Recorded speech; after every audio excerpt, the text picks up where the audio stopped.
Want to thank our sponsor, Parati's Quality Meats, located in Cranford, New Jersey, serving customers all over New Jersey for the past 50 years. Welcome, everyone, to another edition of Coach's Talk presented by the Shore Football Report. And today we have Jackson Jaguars head football coach, Coach Vin Mistretta. Coach, thanks for coming on the show today. Thanks for having me. That's awesome, man. You know, I was doing some research before you came on here, and all I see is just tradition. Tradition. You're kind of spoiled if you think about it. You won a lot of state championships as a player and a coach, man, in different stops. Did you ever pinch yourself saying, wow, I just achieved a lot of stuff? It's pretty cool. It's pretty cool to be involved in some great football teams with some different guys leading the team, seeing how guys, have been able to be successful at the top level and try to take as much from them as possible. But it's pretty awesome. Coach, I know that I'm very blessed. Man, my pen ran out of ink with all the championships you were running, so I had to change it. So let me introduce you. This is how we're going to start. I'm going to introduce you of all your stops, and then you're going to talk about the process where how you became the head football coach, because everybody loves to hear that from coaches right here. So let me start off. Coach Mistretta, this is his 5th season at Jackson Memorial. He won a division championship in 2018. Is that correct, Coach? That is, yes. That's awesome. At Sayreville, before that, you were at Sayreville for 1 year, where you were defensive back coach, and you won a state championship in 2016, and you won the Central Jersey Group 4 state championship. Before that, you were at Jackson again for 3 years, and the last 2 years, you won a state championship again in Central Jersey Group 4. So you won 3 state championships in a row. Wow. Yep. Wow. 3 in a row. You must have had some type of swag back then. Team and tell them they broke the streak a little bit. But, we got beat by a very good Long Branch team that year who went on to win it. So, Oh, yeah. Yeah, they did. Props go to them. 3 state championships in a row. I'd love to hear how you got to that point right there. And then that led you right into, I guess, how you started your coaching, right? Because you just great. Coach, take us to the process right now on how you became the head football coach at Jackson Memorial, right back in the days when you first started football. It could be Pop Warner, high school, whatever it was, and just tell us, who came across your life that helped you get this job. Yeah, so, I guess all of us, we get into it. Usually we have a mentor somewhere along the way. My uncle was a very successful head football coach in Middlesex County. Mm-hmm. He won a state title with St. Peter's, New Brunswick, which is now defunct. That was in the late 80s. And then he ended up going and taking over a Sayreville team who really was kind of a doormat in Middlesex County and didn't do a whole lot of winning up there. And he was the guy who kind of turned that program around and got the ball rolling into what they kind of became. After that, he took over North Brunswick, who hadn't won a game in, I think, 3 or 4 years. Helped them become successful, helped them get the ball rolling. They're another team that is right in the mix and successful right now. One of his former players, Mike Sipot, is the head coach there as well. So, just growing up, my father wasn't in education, but loved supporting his brother, helped him as much as possible on the sidelines. And we were every single Friday, we were at a football game. So going from, being in blankets as a toddler up until, 6th, 7th, 8th grade, where I could go to camp with those guys and spend 2 weeks in August with my uncle and my grandfather, who were always, side by side on the sidelines. And it was really cool to see how they developed their programs. They developed their players. They always preach toughness, discipline, things like that. So it started there with him. And then in 2003, I guess it was, started playing here at Jackson for Mike Smith. And seeing the way Smitty, as we call him, coached his team, it was exactly the same as Sal, my uncle. So it was pretty cool to see both those guys. And there's a reason they're both successful, and they're both kind of legends in their own right. Seeing those guys and the way they got after it and the passion they had, it was pretty awesome. So one as a family member and someone who I could be real close to and talk Thanksgiving and Christmas dinner, and then one guy who we all just looked up to as our head football coach and wanted to be like and emulate. So seeing those two guys and seeing the way things worked, it was very simple for me. As I got into college and went down to Rowan, wanted to become a phys ed teacher, and with the idea of also trying to affect young men and trying to give back to communities and try to develop and mold those guys into some of the things that I saw around me and saw in myself. So from there, Sal ended up at the end of my college career taking over a Metuchen program up in Middlesex County. So I took the nice, easy commute from Glassboro, New Jersey to Metuchen 3-4 days a week, and tried to volunteer and learn as much as I could. Because when you're a kid or you're a player, you don't soak in as much information. You're looking at a total different aspect of it on the sidelines or being in the coach's office and things like that. So I knew I wanted to take advantage of him being back in the mix and back on the sidelines. Learned a lot from him 2010, 11, and 12 over at Metuchen. And then he stepped down. So from there, I'm kind of looking around and, I didn't really have a lot of communications with Walt Christopic and the guys at Jackson anymore. Walt coached me. I knew some of the other guys, Corey Lavin, Jeff Brown, Luke Wainzak. I played with them. They were on staff. So I was interested, and I knew I didn't want to spend the summer doing nothing. And also, pretty cool, my brother was a senior captain on that first Jackson team as well. So I emailed Walt Christopic. I said, hey, Coach, looking to volunteer, whatever you need. Take the water out. I'll film for you. I don't care. Never coached defense. I didn't play defense in high school. I come down to Walt says, come on over to practice. We'll find something for you. First day he goes, hey, all right, you're the D-backs coach. I go, okay. I'm the D-backs coach. Right. So now I got to learn how to play D-back. But it was awesome.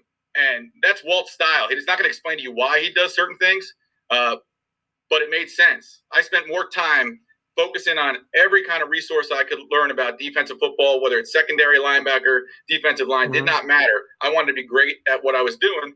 And, as a wide receiver, you kind of think you know what you're doing. You take some things that you learned along the way. But that first year, and Walt doing that to me was awesome. And I give him a lot of credit, whether he meant to or not. Maybe he just didn't want to coach D-backs anymore. That's possible also. So took over at the D-backs coach in 2013. We won the A-South division back then, beat Brick Township and Southern in some slobber knocker games. It was really really cool to be able to coach my brother and some of these guys who've been able to come back and help me out along the way now that they're older. But that was 2013. They kind of set the ball rolling for the nice little run we had. In 2014, we were number one in the Shore, still coaching D-backs. We had some great players there, great team. Beat Mid-South in the state final up at Rutgers. And then the next year, won it again. I took over as defensive coordinator, and we won it again. We beat Brick Memorial in the final after avenging a loss. A wild game. They beat us in the regular season. We avenged that loss, and it was an awesome game. Yeah. After that, my wife was kind of, I was a paraprofessional, still looking for a phys ed job, 4 or 5 years out of school now, and we had 2 kids, me and my wife, and we were kind of looking around, and she's like, I can't do this anymore. She's a nurse. She was working her butt off. We were kind of trying to figure things out. And she said, Vin, this is the last summer. Like, if you can't find a phys ed job or a teaching job, you're going to have to do something else. My dad's in the roofing industry. He works his butt off, makes good money, but he works hard, man. He works hard all the time. So that was an option. And I was very blessed and thankful that Saraville hired me. And I give Coach Began, who's the head football coach up there, a lot of credit because he took me right in. The same thing as Walt, and said, hey, man, what did you do? Obviously, your resume speaks for itself. You've won 2 state titles in a row. We'd love to have you on board. He gave me a lot of game planning responsibilities right from the start. He trusted me. We did some really good things with some good players and ended up winning another state title against another Shore Conference team, Mid-North, in a really good ball game. So after that, Walt stepped down here at Jackson. I was blessed to be able to come back here to my alma mater in the town that I grew up, coaching the guys that have similar backgrounds to me. And so that's where I'm at. We, like you said, we won the division in 2018. We're trying to get back to the top of the mountain. But like you said, the tradition, it speaks for itself. It's awesome to be a part of that. It's awesome to be I only missed out on the 2000 and 2001 state titles as far as Jackson history. So I've got a piece of every other one, and hoping to continue to add to that laundry list of accolades for this team. Coach, I got a chance to see this year's team at the 7-on-7 at Barnegat, and knowing what you have in your program, it's new group of guys are going to have same results. I remember talking to one of your coaches, one of the younger guys, and he said we have the same. Our same expectations this year. We have a tradition, we have a program, and you're darn right you do. I mean, you've had only one losing record in the last 9 years, Jackson. Since 2000, you've won 5 state sectional championships. and a lot of state playoff appearances, a lot of division championships, just a lot of positive stuff. Kids going to college, and how is it coaching with a program that has such a high tradition? Well, when you start, their expectations are way up there. You don't want to be the guy that runs the ship aground. But fortunately, growing up here and learning from so many great football coaches, you kind of see how they do things, see how they organize their practices, they organize their staff, they delegate certain things, but they have, pillars of what they believe. Mm-hmm. And that's always going to hold your team up. And if you got guys and players who are going to buy in to what you're always preaching, and if you stay consistent, it kind of works itself out. We are blessed to have some of the most talented kids in the state as far as football players go. When I was coaching up in North Jersey and I told people where I was from and where I played football, it was like, you're from Jackson type of deal. Yeah. So I tell my guys all the time, and, when some of the private schools come and try to recruit our guys, I go, yeah, no, of course they do. Yeah. We are one of the best towns in New Jersey to play football. Yeah. They're going to try to get you, but at the same time, why would you not want to be a part of this, mm-hmm. And being able to walk out to Jack Munley Field on a Friday night, there's nothing better than that. And it's really awesome to be a part of it. That's great. I mean, you definitely have one of the most consistent football programs, not only in Ocean County, but the state. You really do. Yep. You're in, you're out. And just by looking at the players that were competing in the 7-on-7, you're going to be quite all right this year too, Coach. You really are. You got some guys probably that their turn to shine, a couple key starters. We'll talk about that later on. But yep. you got some sophomores too that I would love to hear their names too, that were kind of moving around. So again, take the helmet off. It's a different face, but the same results. That's what probably is the expectation at Jackson. Great job, Coach. All right, now, Coach, we're going to talk, first I'm going to take this mask off. We're going to talk the COVID season, but I don't want nothing negative anymore. We had too much negativity, in the world with COVID. Us football coaches want to try and make things normal again, and we want to be very flexible and make sure that we have a season. Now you're going into this season, reflecting back on last year. What's something positive that you or your program learned about the COVID season last year? Yeah, well, just going back to last year and kind of rewinding and thinking about what was going through our thought process and through our minds at the time when we were all starting back up. Mm-hmm. My staff and I were kind of excited. Obviously not excited that COVID was going on, but just the fact that everyone was at an even playing field. Every staff in the state, Crazy. Doesn't matter what group level, what size, school size, did not matter. Everyone was starting at the same time. Everyone was playing by the same rules. So we had a lot of confidence in our guys, and we knew that the onus was going to be on us as coaches to make our players' lives easier and make sure we got everything we needed to get in and get done in a timely manner. We had to streamline some of our installs. We had to be more efficient as coaches. So one thing that we learned in the 90-minute practices, and 90 minutes flew by in the middle of July last mm-hmm. year, and some of the workouts and things like that. But in some of those 90-minute practices, we saw we can get a whole lot done if we organize a little bit more, prior to practice and the weeks leading up to, and just have an idea. Everyone's on the same page as far as coaches and staff goes. And we've really taken that into this year. We shortened our July practices. We started with 90 minutes the first week and kind of built up, a half hour at a time.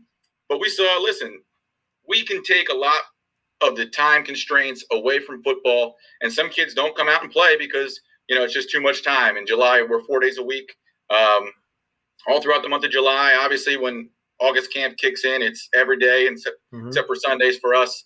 And, I wanted to make sure as a coach, I'm not sitting here just to sit here from 4 o'clock to 7 o'clock at night. My wife is looking for me to come home. Yeah. She's looking to do things with my kids. I know our players have things going on. They don't want to be here for 3 hours if we're not using that time efficiently. So this year we really continued that thought process, and I think that it's gone well. We've gotten everything we need to get done because we prepared better as a staff. So that was a pretty cool thing that we saw. And sometimes you're afraid to change because you don't want to be the guy who changes things. Mm-hmm. But we were forced to change last year, and we saw, hey, we can do this pretty well. Let's keep doing it this way. It worked, yes. That's interesting how you said everybody starts at the same time, because as well as I do, once that last event goes on in the spring, you can do what you want. In the past, but the way they did it, I liked it too.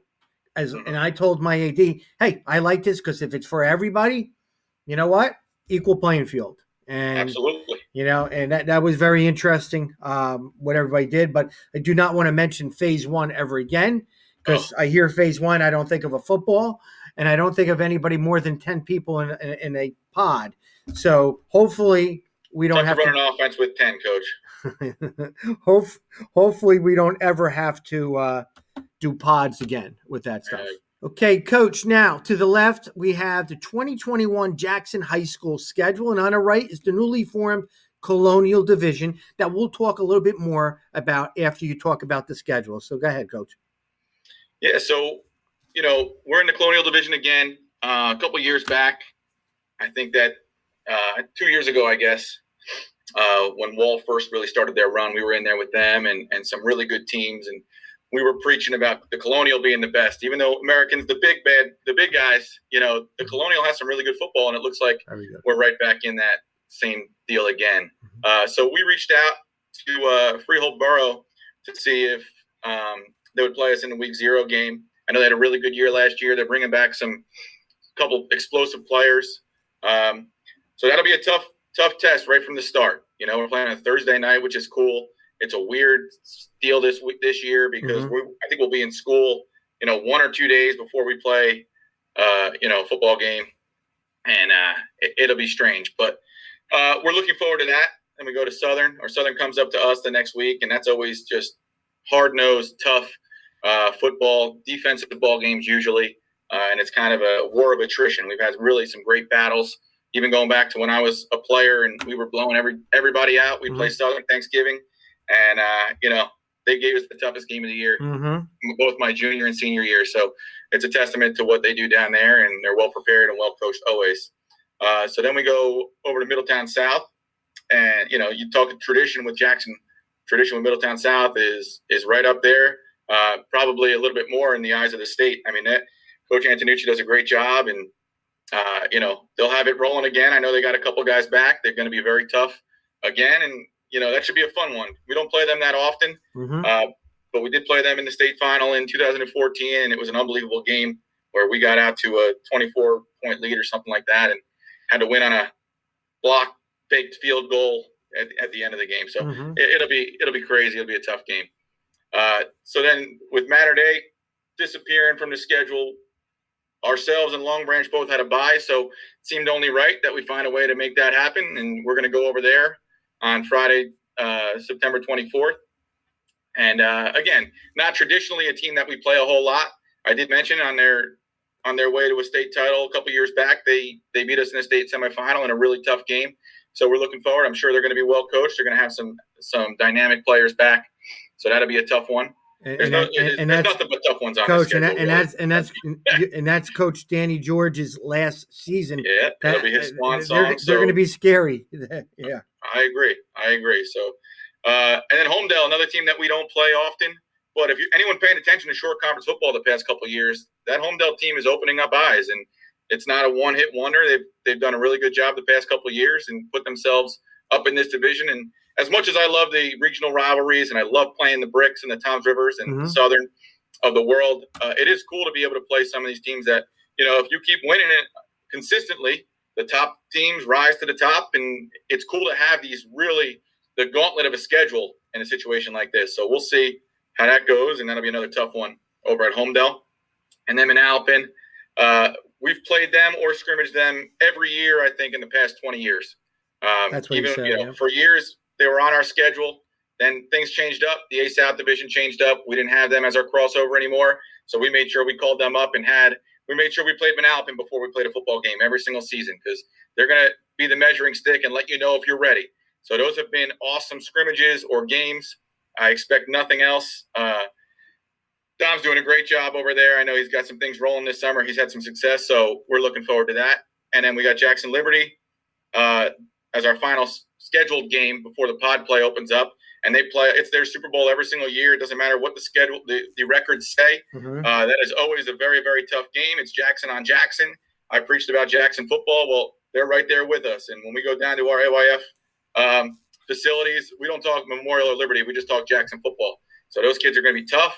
They're going to want a piece of it. They're going to want to take home the Don Connor Cup, and it'll be another tough game. So Coach, Schedule is not easy by any means. No, I mean, when you talk about tough, I think you're using that word very lightly. You're talking about playing your rival school, which rivals are tough, but you added Freehold Borough and Long Branch, and Freehold Borough is loaded with skilled kids back. They've been very successful the last couple of years, and Long Branch with Coach Danny George, him being his last season with those athletes and them doing real well in 7-on-7s.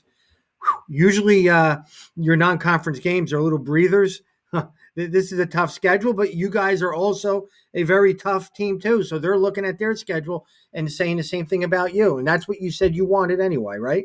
Yeah, we don't ever look for a cupcake on our schedule. It doesn't do us any good.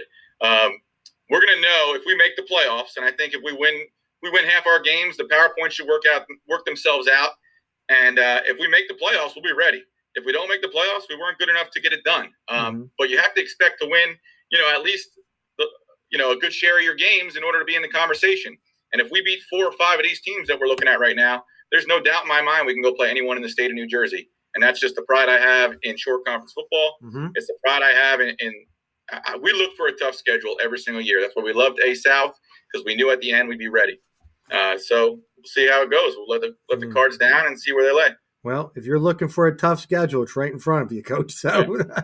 Coach, looking over at the Colonial Division, the newly formed Colonial Division, I'm only saying that because every year we get put into different divisions. We don't know who we're getting put into until December, and then they assemble this up, and then you have to scramble and do some research on the teams and see who they got coming back and this and that. So it's not your traditional A South, B South, A North type of divisions. So now looking at it on the right, like you were saying, you have Southern Regional, you have Middletown South, Manalapan, yourself, and Homedale. Not only are they good football programs on the field, they're well-coached teams, and they all have playoff expectations this year, and rightfully so. That is a top-to-bottom tough division, Coach. No doubt about it. Even just looking at trying to do some preseason scouting, every team has dudes coming back. Yes. There's nobody every team has guys who are getting recruited. Every team has, the coaches alone. Obviously, we know these teams are going to be well coached and disciplined and doing the right thing. But on top of that, when you put some really good players behind those really good coaches, it's going to be, we're in for it. But that's where we want to be. We love these things, and we're going to have a great time with this Colonial Division. And there's probably not going to be a ton of people talking about Jackson Memorial football. We're losing some big names. We're losing some very, very talented kids. But we know what we have in our locker room, and that's kind of the great part, is being the hunter and not the hunted for once. The top 10 may come out. We may not be anywhere near it. All right, but by the end of the season, we'll see where we're at. Yeah, that's going to be a very interesting division with you included. So there'll be a lot of great football games of the weeks that will have Jackson on one sideline and one of these teams on the other. Okay, now, Coach, you're going to talk your football staff. Let's hear some of the names that make you look good on Friday Night Football, because they're the glue to your program and the kids rally around. So let's hear some great names of your football coaching staff. And that's exactly what they are. They're the glue. I mean, it's awesome to be able to trust guys and go through these battles with some of these guys, and they buy into what I'm selling and, give so much time and energy into our program. So it's really cool. So our offensive coordinator is Keith Anderson. He was on board with Walt Christopic a couple of years before I came on. This is going to be his 11th season on staff here. I played tailback at TR South years ago, and really does a good job with our offense. And it's been awesome for me coming in, and we coached freshman football my first year here together. And it's cool to see how we kind of travel through the ranks, and now we look around and sure, and there's a bunch of guys who were coaching against us on those freshman sidelines. So that's cool. And then we have another couple of veterans on staff. I think it's good to have a good mix. We have some young blood. We have some veterans. Mike McCarthy on the defensive side of the ball is one of our D-line coaches. Played here at Jackson in the early 90s, went up to UConn and played ball there. So he's a great resource for us, and really does a good job, especially with our weight room and things like that. He's kind of our guy in there. We have Coach Eric Rado, who coaches wide receivers and is also our head freshman coach. Now, we do something really that we have a lot of pride in our program. We don't have freshman coaches. We don't take the freshmen and give them 2 young guys out of college and say, we'll see you in November at the banquet.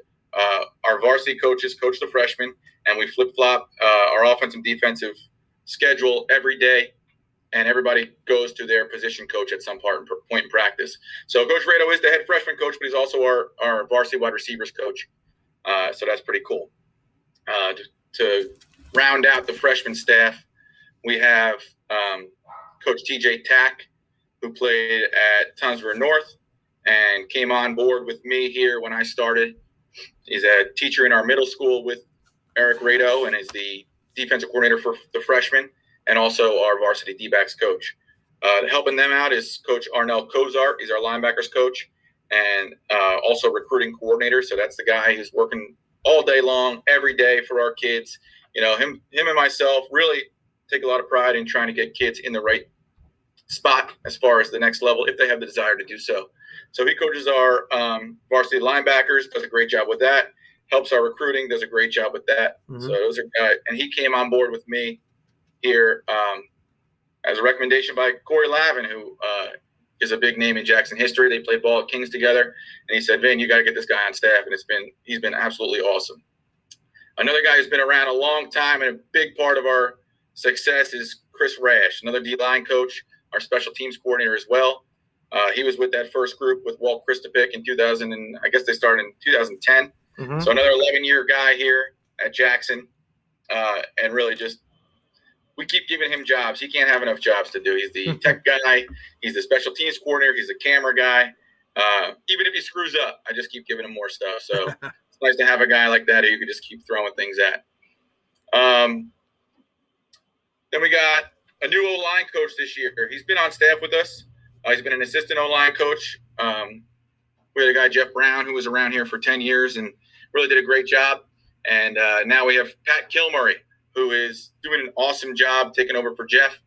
Guys are really buying in. He's crushing it as far as preparation go.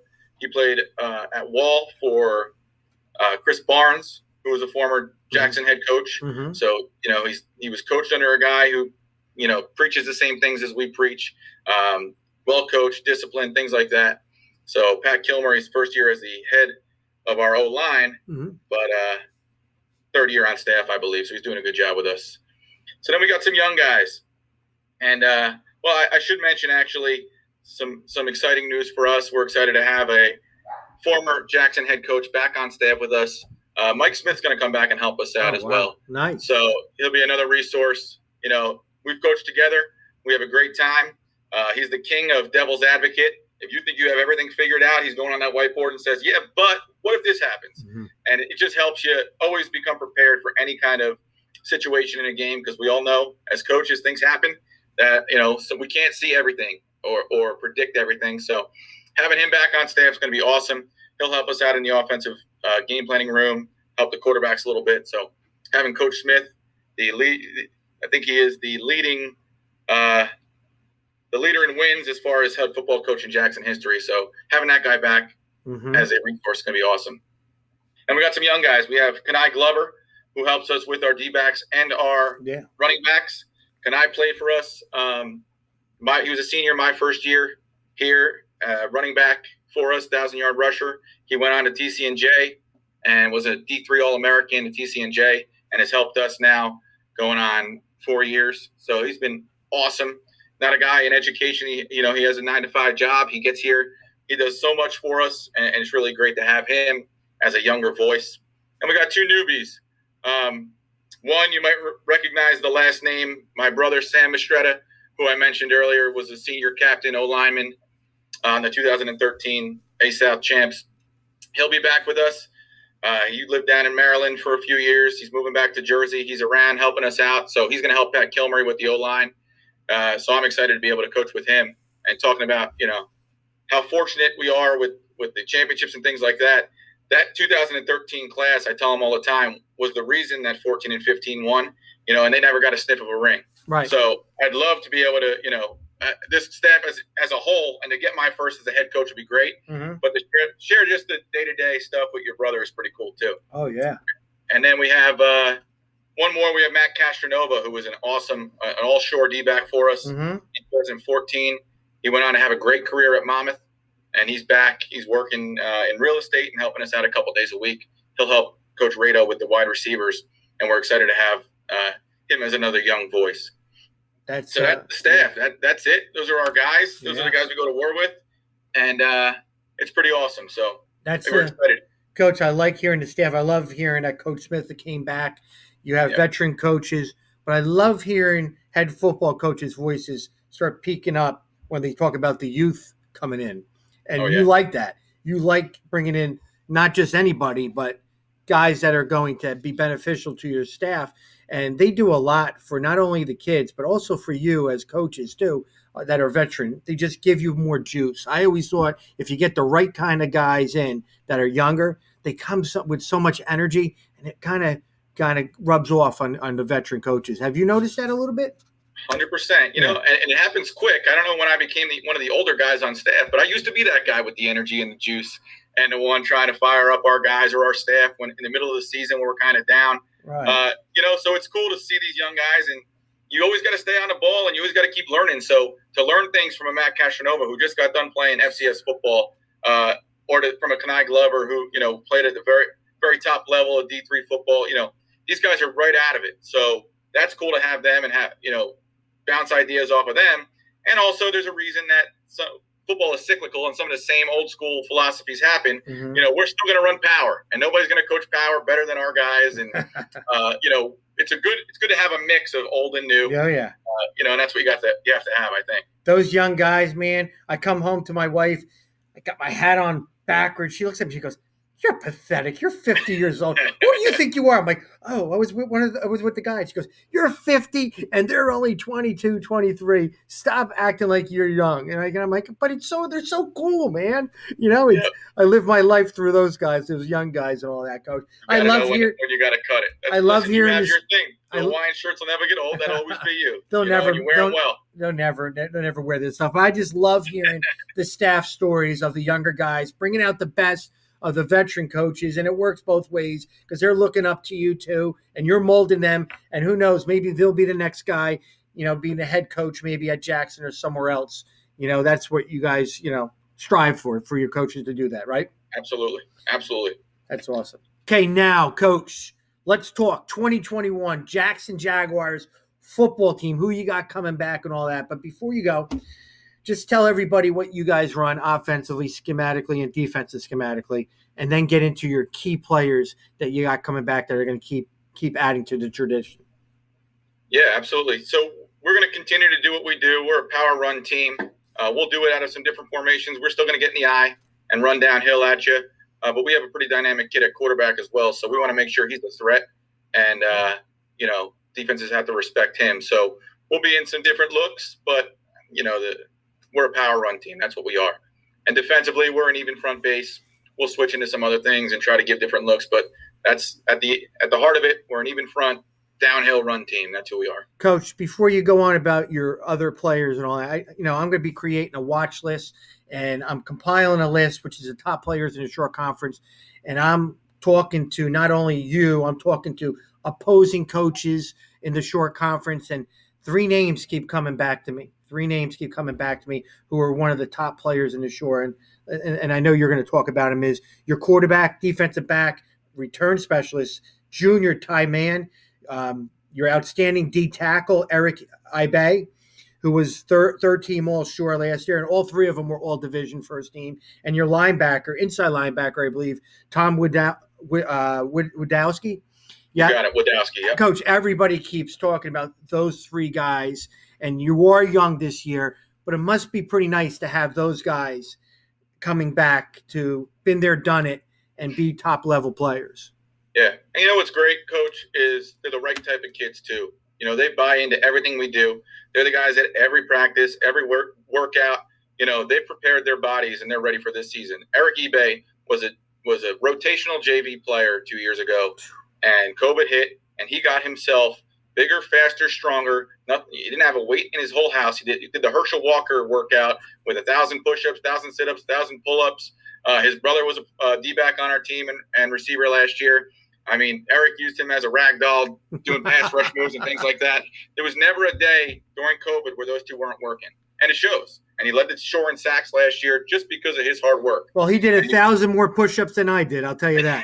I'm telling you what. And you saw him in person, Coach, and it shows. Jacked all up, those push-ups eventually add up, man, and I got to start doing some myself. Great. So that just talks about him. He's a great kid, and he'll find a home as far as the next level goes, but he's awesome. So you got, Coach, so you got a guy on 3 levels. On defense, you got a first-level guy with a D tackle, your linebacker, who you'll talk about in a second, and a defensive back. And I know you have other guys too. You really space them out with that. That's pretty good. It's nice. It's nice to have those centerpieces that you can build off of. Mm-hmm. And up front is definitely where our depth is. We got a couple other returners, and we got guys who we believe can do the job everywhere else. But it is nice to have one of those cornerstones at each level. So talking about our linebacker, Tom Wadowski, he was a over 100 tackle guy last year. I mean, if you look at him, he doesn't look imposing physically, but he makes great reads. He's athletic as all heck, and he's involved in every single play. So we love Tommy and the way he plays. He is just a heat-seeking missile, throwing his body around. It doesn't matter. Little nicks, cuts, bruises, injuries. He gets them, and he keeps on going. So we love what Tommy brings to the table. Coach, as a leader. Every one of his hits are tough hits. I saw his highlight video. I mean, he's aggressive. Absolutely. So pretty good stuff from him. Our one returner, well, we have the 2 guys. We have Ty, who you spoke about, and just talking about him preparing himself to be the quarterback this year. I mean, you were at the 7-on-7. This is a kid. He split time last year with another guy, and both of them had good moments and bad moments, and no one really took the job from the other one. And then it happened that game 7, we actually went down to Eastern. We scheduled the game Thursday night. We went down and played Friday night because we had 2 other games canceled that week. And he just showed right there that he had what it took. And he ended up, having a knee injury and not being able to play in the last game. But the preparation that he's put forth, mentally and physically between last year and this year, mm-hmm. he's on your watch list. He's got a lot of guys talking about him. You're going to be a lot of college coaches talking about him too, because he's 6 foot tall, 190 pounds, and runs like the wind. So, guys are going to wake up real fast to Ty. And then we have another senior returner on defense is Robbie Panicu Jr., and he was a guy that played full time back there for us. Mm-hmm.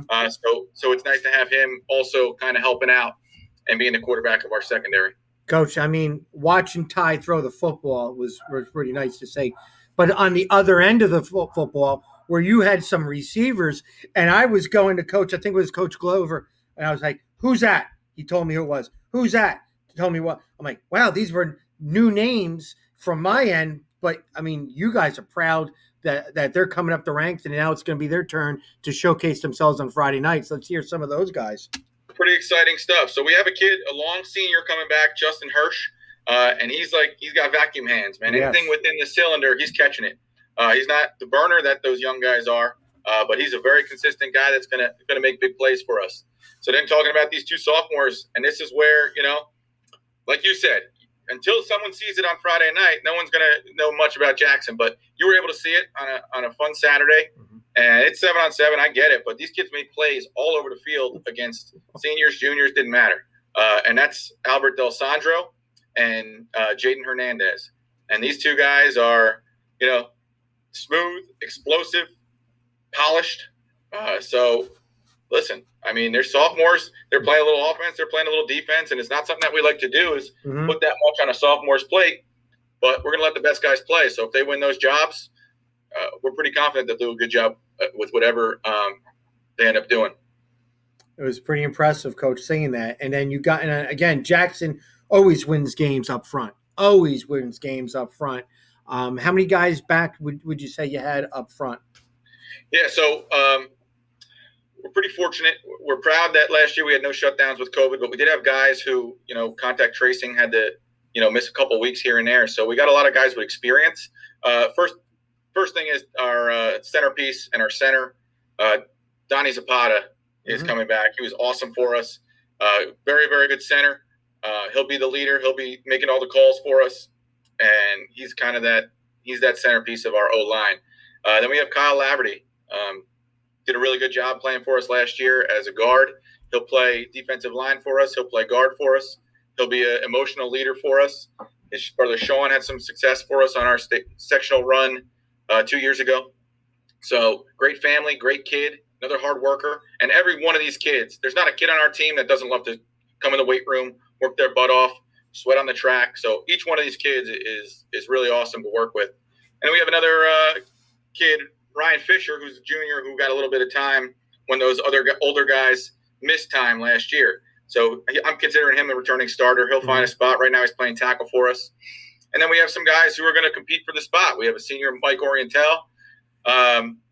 We have a junior, two juniors, Dylan Cronsetter and Lucas Stallnecker, and a sophomore, Austin Comier, who are going to be, just fighting for those. We got 8 guys for 5 spots, which is awesome because the best guys will play, and we'll have some depth as well. Yeah. So that's the O-line. And then at tight end, we have another sophomore kid, Sean Hubbard, who you saw the other day, and he does not look like a sophomore. And we have Robbie Panicue, and those guys are going to be matchup problems for a lot of teams. These guys are going to be strong enough to run block, and collapse the edge and open things up for our power run game. But also, if you don't pay attention, they're going to beat you, because I like them matched up on a linebacker. I like them matched up on a safety. Coach, every year you have somebody in the backfield that you turn around, you hand the football to, and somehow he's one of the leaders in rushing every single year. And do you have one guy? Do you have a bunch of guys? Who's going to be filling the void of you had Mr. Towns from a couple years ago? Yeah. Well, the first thing is, and we're fortunate to have these D1 guys come through the program, but we don't put the pressure on the new guy coming in that you got to be Will Towns, because there's nobody Will Towns. Last year there was nobody who was going to be Colin McCarthy.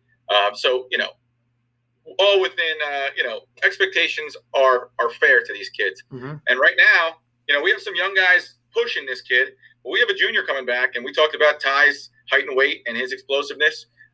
He's got a buddy who's the same age, Aiden Sweeney, who's right there at 6 foot, right there at 190. They look like twins in the backfield. Both have the surfer haircut, the blonde hair. So I mean, listen, 6 foot, 190 that can move with great vision. Yeah. It's the opportunity's there for him. And God knows Coach Anderson's going to run the ball and give him plenty of opportunity. So it's there, and he's leading. He's running with the ones right now. Like I said, we got some young guys that are going to fight. You mentioned Albert Del Sandro. He's explosive. He'll be like our Swiss Army knife. We had a freshman tailback last year, Giovanni Hallahan, who had a really good year. We have a senior who's going to play linebacker for us, but he's a hard runner. Smaller kid, but great kid to coach, and that's Jim Tobin. So we got definitely names in the mix. Right now, the front runner is Aiden Sweeney. But, who knows? You never know what happens throughout the course of a season. Coach, as a head football coach, at the end of the season, you look back and be like, we got to this point because certain kids elevated their play that sometimes us coaches kind of didn't think, it was going to happen. There's always those kids. And that every team every year has 1 or 2 players. When you have more than 2 players, you're going to have a pretty good season. You're going to have a pretty good season. So you got some pretty good players. You got star power with those 3 guys, and you got some good program dudes also back, and some young guys in the mix. So that seems to be very exciting on your first day of practice when are you starting your practice? Starting Monday morning from camp. Monday morning we'll be out there early. We've been going 4 nights a week throughout the summer, but those are more workouts, weight, lift, run, film type of deal, some chalkboard stuff. So we're getting going Monday, man. We're excited. And like you said, when you got sophomores on the field, on a varsity field, there's always going to be question marks. And if those kids can limit mistakes and just belong for the first couple of years, the first couple of weeks, eventually they'll get the confidence to go make plays. Our defense is going to be our heartbeat, like always. So we got to keep ourselves in games. I mentioned 2 of the linebackers. We got Mike Cipriano also working at backer, and Brandon Bigelow, another young guy. So, we have to play disciplined defense. We have to limit games. We were very inconsistent last year. We were 4-4. We had 4 shutouts, and I think we gave up over 30 points 3 times. And the 3 losses were the ones that we, got into track meets. And obviously, when you shut a team out, you can't lose. No. So, just consistency is going to be the key, and keeping things simple and making sure that these guys know they belong, because they've done the work in the offseason. They've worked their butt off. I don't care if you're a sophomore, junior, senior right now. The weight room and the track and what you've done to prove to your coaches, where you are in the depth chart, that all comes to, fruition on Monday morning. And then we'll put the pads on even more so. And it doesn't matter. Age doesn't matter anymore. We're lucky to have those young guys that buy into leadership, because sometimes guys are a little bit quiet or a little reserved when they're not a senior. Well, we don't have a whole lot of seniors, so the young guys step up and they light a fire under these older guys sometimes, and vice versa. These older guys say, "Hey, listen, we played in a state championship game 2 years ago. This is the way we have to do things." So it's a great mix of kids. It's a fun mix of kids to work with.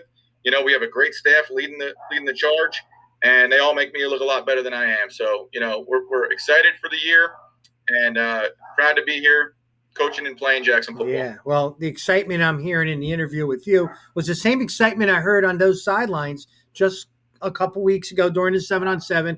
A lot of positive, enthusiastic kids, all about the team. I mean, it was really impressive. Again, looking at Jackson, your traditional program, doesn't matter who's under the helmets, you're going to get that same tough, hard-nosed kid with a lot of fire in them and that says a lot about you and your staff, that you keep raising some fine young men on that football field, Coach. Want to wish you the very best. Now, I'm going to hold off for 1 second. We're going to see how great of a fan base you have at Jackson, because this thing's going to come out late tonight, and then we are going to be keeping track of the Coaches Talk Top 20 view count.